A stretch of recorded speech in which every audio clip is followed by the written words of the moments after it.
Join me as I dive into the food scene of Sweden and try to find the best secret hotspots that most people don't even know about. Sweden is a country that's often associated with meatballs, fish, and pasta, but there's so much more to its cuisine than just these traditional dishes. In fact, exploring the secret food hotspots of Sweden can be an exciting culinary adventure that'll take you off the beaten path and into the heart of local food culture. One of the biggest misconceptions about Swedish cuisine is that it's all about mainstream restaurants and popular chains.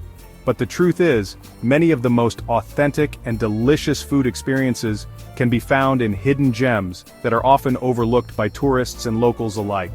These secret spots are usually family-owned, have been around for generations, and serve up dishes that are deeply rooted in Swedish tradition and history. I've found that many visitors to Sweden tend to stick to what they know and love, and that's understandable. But by doing so, they're missing out on the unique flavors and experiences that these secret hotspots have to offer. For example, have you ever tried ärtsoppa, a traditional Swedish pea soup that's often served with pancakes and cream? Or how about kanelbulle, a cinnamon roll that's similar to a pretzel, but with a sweet and sticky twist? The more I explored these hidden gems, the more I realized that Swedish cuisine is so much more than just meatballs and fish.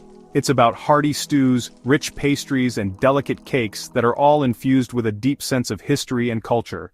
From the quaint cafes of Stockholm to the cozy restaurants of Gothenburg, I've had the privilege of trying some of the most delicious and unique dishes that Sweden has to offer.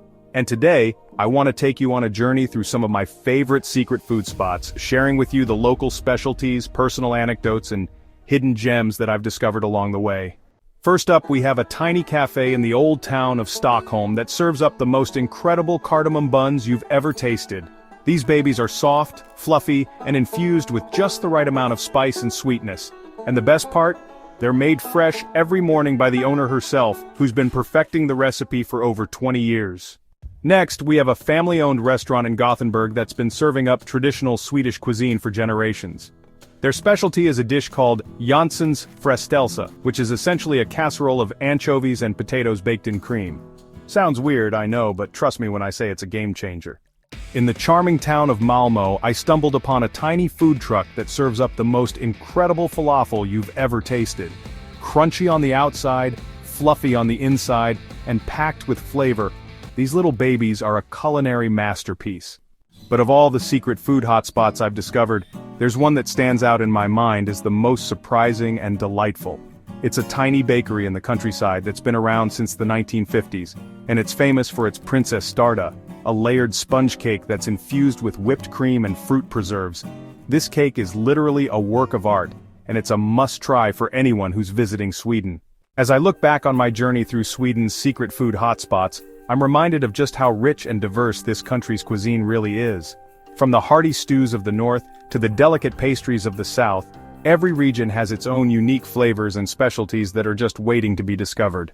So, if you're planning a trip to Sweden anytime soon, I highly recommend venturing off the beaten path and exploring some of these secret food hotspots for yourself. Trust me when I say it'll be an adventure you'll never forget. And if you have any favorite food spots in Sweden that you'd like to share, please let me know in the comments below.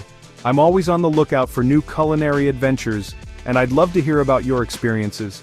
Don't forget to check out my other travel and food-related videos, and thanks for joining me on this Epicurean journey through Sweden.